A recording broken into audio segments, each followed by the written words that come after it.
अरे बड़ी जोर की सोच लगी है, कहाँ करूँ किधर करूँ? अरे इधर कर दे। अरे नहीं नहीं, मेरे कटोरी में कर। अरे नहीं, मेरे में। अरे नहीं दीपाली, यहाँ कर दो। अरे ये तुम लोग क्या कर रही हो? पागल हो गई हो क्या कि मैं सॉस तुम लोग के कटोरी में करूँ? चलो हटो, भागो यहाँ से, मुझे शौच लगी है, करने दो। दीपाली को बड़ी जोर की शौच लगी थी। वो शौच करने के लिए आगे आगे भागती है और बाकी सभी कोई कटोरी लेकर उसके पीछे पीछे उसकी शौच लेने के लिए भागते हैं। अरे रुक जा, मैं दौड़ नहीं पाऊंगी, मेरे में कर दे। अरे नहीं दीपाली, रुक जाओ, मुझे चाहिए तुम्हारा शौच। आखिर ये क्या होता है? दीपाली की शौच लेने के लिए पूरे गाँव वाले दीपाली के पीछे क्यों भागते हैं? आखिर ऐसा क्या है? जानने के लिए कुछ समय पहले चलते हैं। मोहनलाल और दीपाली की शादी हो जाती है। मोहनलाल दीपाली को पालकी में बिठाकर जंगल के रास्ते अपने घर की ओर लेके जा रहा था। इधर मोहनलाल काफी खुश था इस शादी से और इधर दीपाली भी पालकी में बैठकर इंतजार कर रही थी घर आने का। कभी कोई धीरे धीरे आगे बढ़ रहे थे, तभी दूर से एक आदमी चिल्लाते हुए आता है, अरे भागो भागो भागो, शेर आया, भागो भागो, अरे तुम लोग भागो, शेर आया, भागो। ये कहते हुए वो आदमी भाग जाता है। तभी बाकी दोनों आदमी जो पालकी पकड़े हुए थे वो जल्दी से पालकी को वहीं रख देते हैं और शेर के डर से भाग निकलते हैं। लेकिन मोहनलाल हिम्मत दिखाकर वहीं खड़ा रहता है। तभी सामने से शेर की जोरदार आवाज आती है। आवाज सुनते ही मोहनलाल की फट जाती है और दुम दबा के भाग खड़ा होता है बीबी को छोड़। अगे मैया गे शेर, भागो। दीपाली वहाँ पर अकेली थी, वो कुछ समझ नहीं पाती है। पालकी से बाहर उतरती है, देखती है तो सामने शेर खड़ा था। वो देखकर काफी डर जाती है। शेर एक जोरदार दहाड़ मारता दीपाली को देखकर। अरे मैया के शेर, अब तो मैं गई, सब मुझे छोड़ के भाग के, अब मैं कहाँ जाऊँ? ये शेर मुझे नहीं छोड़ेगा। दीपाली शेर को देखकर काफी डर जाती है और कुछ समझ नहीं पाती है, तो जल्दी से जाकर सामने एक पेड़ पर चढ़ जाती है। हे शेर महाराज, तुम यहाँ से चले जाओ ताकि मैं घर जा पाऊँ, आज ही मेरी शादी हुई है। शेर भी उस पेड़ के नीचे जाकर बैठ जाता है। अरे अब क्या होगा मेरा? ये शेर भी तो यहाँ आकर बैठ गया, अब मैं क्या करूँ? शेर दीपाली के इंतजार में वहीं बैठा रहता है और इधर दीपाली पेड़ पर चढ़ी रहती है। उसे काफी भूख लगती है। समय बीतने के साथ साथ दीपाली को समझ नहीं आता है, भूख के मारे जान निकल रही होती है। अरे क्या करूं, बड़ी भूख लगी है, नीचे जाऊंगी तो मैं क्या खाऊंगी? शेर ही मुझे खा लेगा यही कहीं। अरे ये कौन सा फल है? काफी अच्छा दिख रहा है, कहीं जहरीला हुआ तो?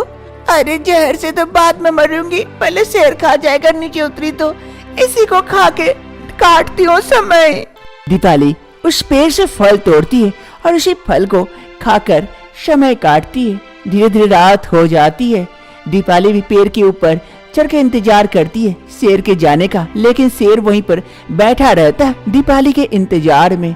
धीरे धीरे सुबह होती है। सुबह की पहली किरण के साथ दीपाली की नींद खुलती है। वो देखती है वो शेर वहाँ से चला गया है। अरे शेर नहीं है, क्या करूँ? अरे जल्दी से भागती हूँ जान बचाकर, बाद में देखा जाएगा। फिर दीपाली अपनी जान बचाकर वहाँ से भाग खड़ी होती है। दीपाली भागते भागते अपने घर पहुँचती है। सामने उसकी सास थी। सास दीपाली को देखकर काफी खुश होती है। अरे दीपाली बहू, तू जिंदा है। बेटे ने कहा था कि तुझे शेर भी नहीं माची। मैं शेर के डर से पेड़ पे चढ़ गई थी और शेर जाने के बाद ही मैं अब आई हूँ जान बचाकर। अरे बहू, तुझे देखकर बड़ी खुशी हुई। अरे मोहनलाल, किधर है रे मोहना? बाहर आ देख, बहू आई है। मोहनलाल जल्दी से घर के अंदर से बाहर आता है। दीपाली को देखकर काफी खुश होता है। अरे दीपाली, तुम जिंदा हो? अरे मेरी दीपाली, अरे जा जा, इसे घर के अंदर लेके जा, बहू काफी डरी हुई है। फिर मोहनलाल अपनी पत्नी दीपाली को घर के अंदर लेके जाता है। अरे ऊपर वाले की लाख लाख शुक्र है कि मेरी बहू जिंदा है। रात का वक्त हो रहा था। दीपाली को बड़ी जोर की शौच लगी थी। वो घर से बाहर निकलती है। अरे बड़ी जोर की शौच लगी है, अभी नदी किनारे जाना पड़ेगा। अरे बाबा नहीं, उतनी दूर नहीं जाऊंगी, ऐसे मेरी किस्मत खराब है। उस दिन शेर पीछे पड़ गया, आज काट के आ जाने क्या पीछे पड़ जाएगा। मेरी जान को खतरा है, यहीं कहीं कर देती हूँ, किसी को पता भी नहीं चलेगा। दीपाली डर से और शौच करने के लिए बाहर नहीं जाती है, इधर उधर देखती है और एक जगह शौच कर देती है। हो गया।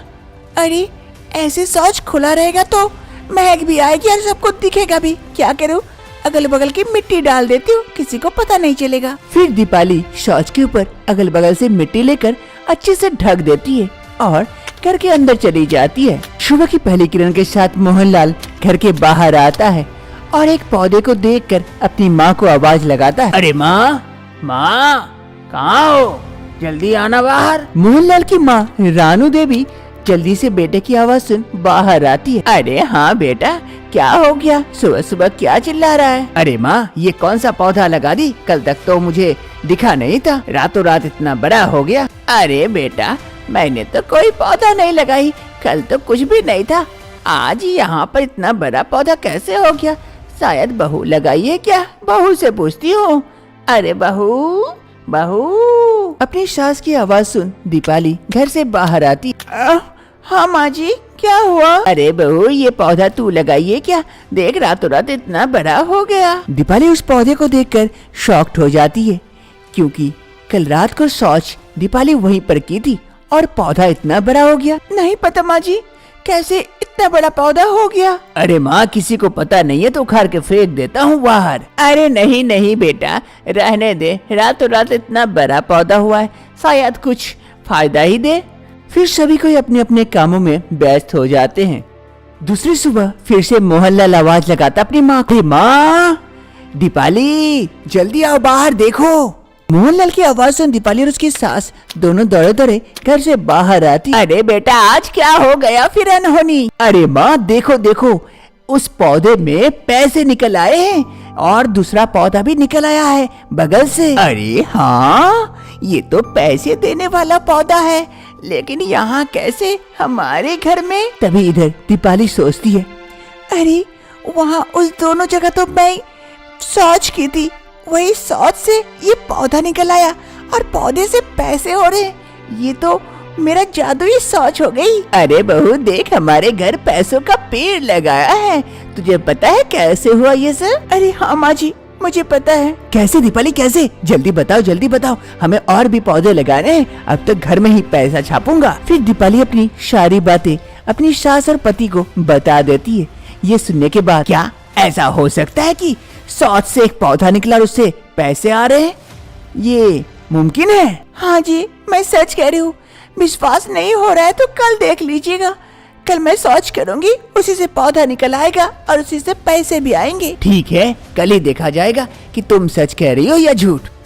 दूसरी रोज दीपाली देखती है उसका पति मोहनलाल घर के चारों तरफ गड्ढा खोद के रखा है। ए जी, आप घर के चारों तरफ गड्ढा क्यों खोद रहे हैं? दीपाली, तुम्हारे लिए, ताकि तुम शौच इन गड्ढों में करो और इनमें से पौधे जल्द ही निकल आए और हमें खूब सारा पैसा मिले। दीपाली अपने पति के कहे अनुसार सारे गड्ढों में हर रोज एक एक करके शौच करती है और उसे ढक देती है और दूसरी रोज ही उन गड्ढों में से पौधा निकल आता है और उन पौधों में से पैसे निकल आते हैं।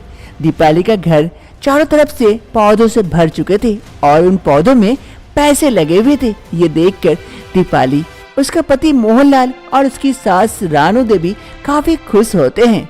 ऐसे वक्त बीतने के साथ साथ दीपाली की ये शौच वाली बातें पूरे गांव में पता चल जाती है और सभी गांव वाले दीपाली के पीछे पड़ जाते हैं। अब दीपाली जहाँ भी जाती है, गांव वाले उसके पीछे पीछे घूमते रहते हैं और जाकर दीपाली जहाँ भी शौच करती है, सभी गांव वाले लड़ झगड़ के वो शौच कटोरी में उठाकर अपने घर लेके जाते हैं और उन शौच में से एक पौधा निकल आता है जिसमें पैसे फलते हैं। ये देखकर गांव वाले काफी खुश होते हैं। अरे काकी, आपका पैसा निकल आया? अरे हाँ हाँ, देख देख कितने कितने पैसे, आज ही तोड़ूंगी। और तेरा वाला पौधा पैसा दे रहा है कि नहीं? अरे नहीं चाची, आज ही लगाई हूँ तो कल देगा पैसा, और जा रही हूँ शौच लाने के लिए, दूसरा भी लगा दूंगी साइड में। हाँ हाँ ठीक है, जा लेके आ। ऐसे ही दिन बीतते हैं। गांव में हर किसी के घर में ये पौधा हो चुका था और पौधे में पैसे आ रहे थे। इससे गांव वाले सभी के पास काफी सारे पैसे हो गए थे। ये गांव अब अमीर हो गया था। ऐसे ही दिन बीतते हैं। एक रोज मुंशी जी एक बिल्डर को बुलाते हैं अपने गांव। अरे मुंशी जी, हमें यहाँ क्यों बुलाया? इस गांव में हमारा क्या काम? अरे बिल्डर, यही तो तुझे बनाना है बड़े बड़े बिल्डिंग। हमारे गांव के सारे घर तोड़कर सब में बड़ा बड़ा बिल्डिंग होना चाहिए, ताकि सबको लगे ये अमीर गांव है, समझा? अरे मुंशी जी, और बीच में एक हेलीकॉप्टर उतरने वाला, वहाँ मैं हेलीकॉप्टर कर दूंगा, वहीं उतारूंगा। अरे मुंशी जी, आप लोग ऐसे बातें करो जैसे करोड़ों के मालिक हो, गांव में रहते हो और इतने सारे पैसों की बात करो। पता है आपको इसमें कितना पैसा खर्चा होगा? है पैसा आप लोगों के पास फूटी कौड़ी भी, या ऐसे ही सपना देख रहे हो? अरे पैसे की बात करता है ये। अरे गोवर्धन, पैसे फेंक के मार इसके मुंह पे, निकाल पैसा और दे। हाँ मालिक, अभी देता हूँ, ये लो पैसा, ये लो। पैसे देकर वो बिल्डर हकचका जाता है। इतने सारे पैसे इन गांव वालों के पास। अरे तुम लोगों के पास इतने सारे पैसे कहाँ से आए? कहीं डाका का डाला क्या? अरे ओ बिल्डर, आम खा, गुटली मत गिन। अब बता, बिल्डिंग बनाएगा कि नहीं, कि दूसरे के पास जाऊं? वो बिल्डर थोड़ा सा लालच में आ जाता है, उन पैसों को उठाता है और गौर से देखता है। अरे मुंशी जी, सपना कहीं और देखिए, ये डुप्लीकेट नोट हमें न दीजिए, ये तो डुप्लीकेट नोट है, असली नोट चाहिए सपना पूरा करने के लिए, समझे? मैं इतना भी गधा नहीं हूँ कि आपके डुप्लीकेट नोट से आपके लिए बिल्डिंग बनाता फिरूं। हाँ, बड़ा आया है, गांव में शहर जैसा बिल्डिंग बनाएगा। हाँ। ये कहते हुए वो बिल्डर वहाँ से चला जाता है। अरे क्या ये डुप्लीकेट नोट है? लाओ अच्छे से देखो तो। फिर मुंशी उन नोटों को अच्छी तरह से चेक करता है और देखने के बाद पता चलता है कि वाकई ये नोट तो डुप्लीकेट थे। अरे गांव वाले, ये तो जाली नोट है, जाली। इन नोटों से कुछ नहीं हो सकता है, हम ही लोग बुड़बक बन गए थे। गांव वालों का सपना टूट जाता है। सभी गांव वाले अपने लालच छोड़ अपने अपने काम में लौट जाते हैं। मोहनलाल भी अब असलियत जान जाता है। सारे नकली जाली नोटों के पौधे को उखाड़ फेंकता है और सामान उठाता है और खेत की ओर काम करने के लिए चल जाता है। अरे ये तो जाली नोट के पौधे थे, असली होते तो कितना अच्छा होता। अरे बहू, कुछ भी अच्छा नहीं होता, सारे गांव के पास पैसे थे, पैसे का वैल्यू ही खत्म हो जाता। अच्छे हैं कि ये जाली निकले। चल हम भी अपने काम में चलते हैं, घर का कितना सारा काम बाकी है। आज पंकज और पूजा की शादी की सुहागरात थी। बिस्तर को फूलों से सजाया गया था।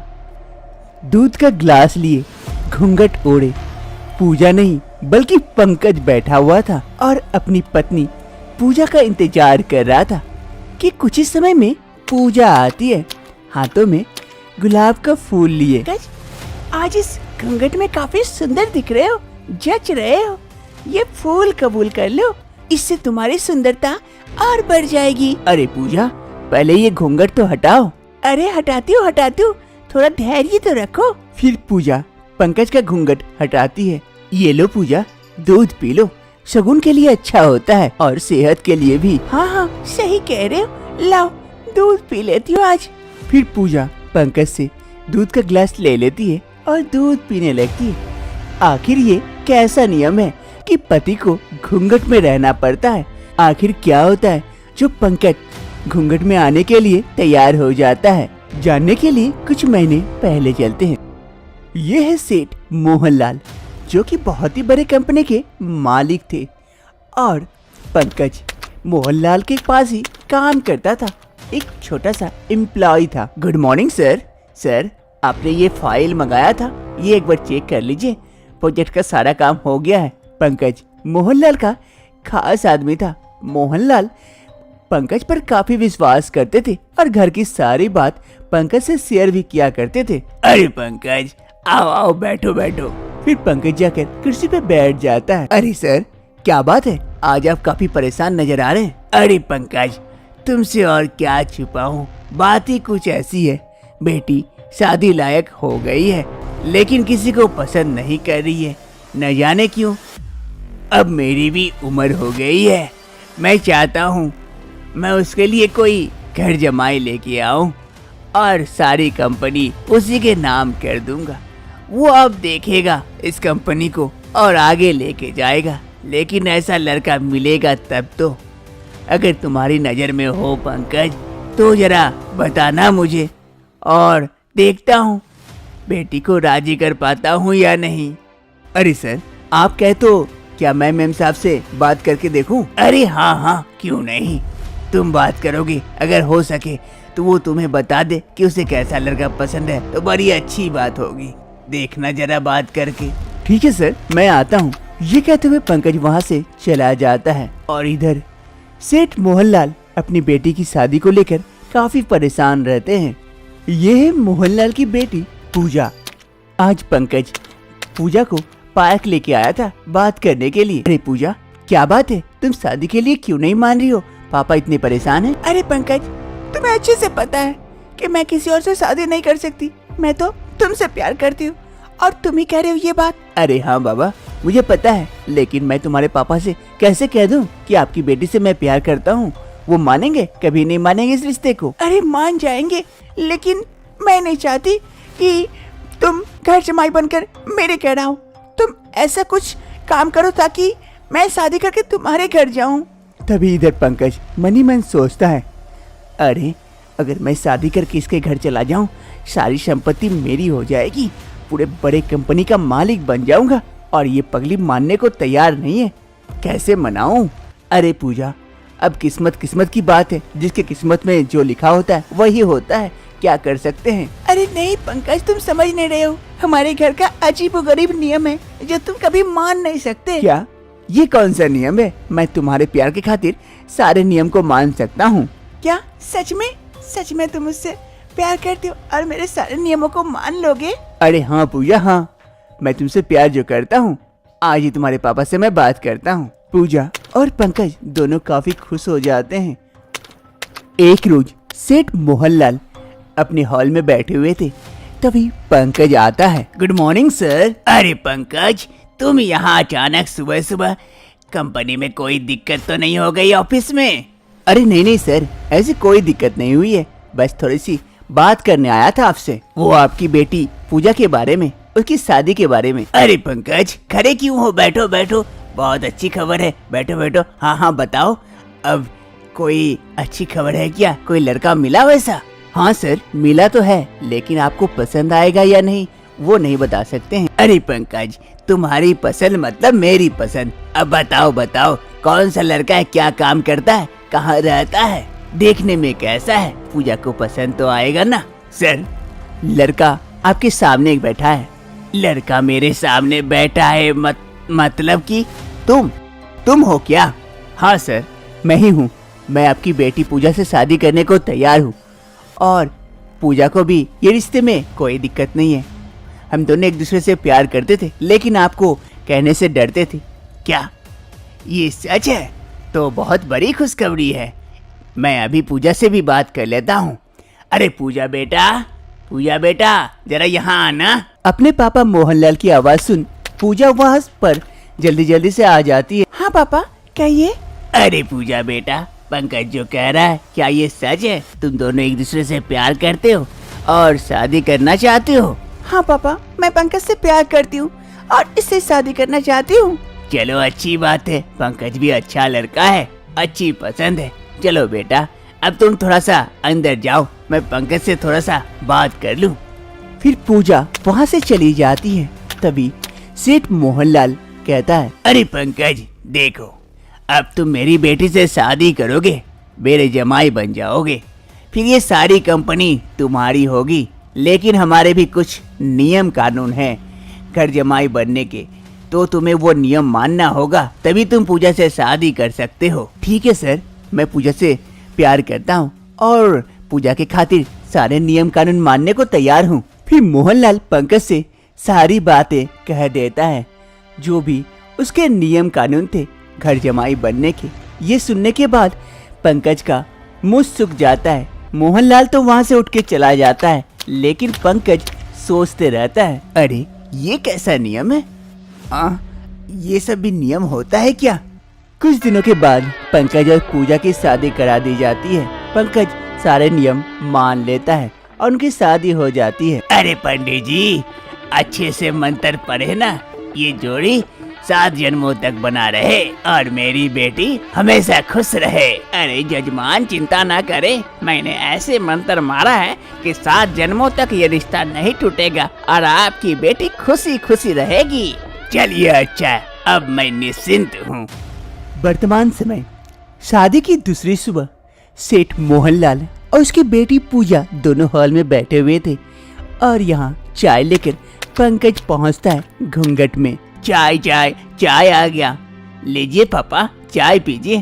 पूजा चाय लो। अरे पंकज बेटा, वाह वाह, ऐसे ही घूंघट में रहना, घूंघट मत खोलना कभी भी, इस घर का यही पहला नियम है।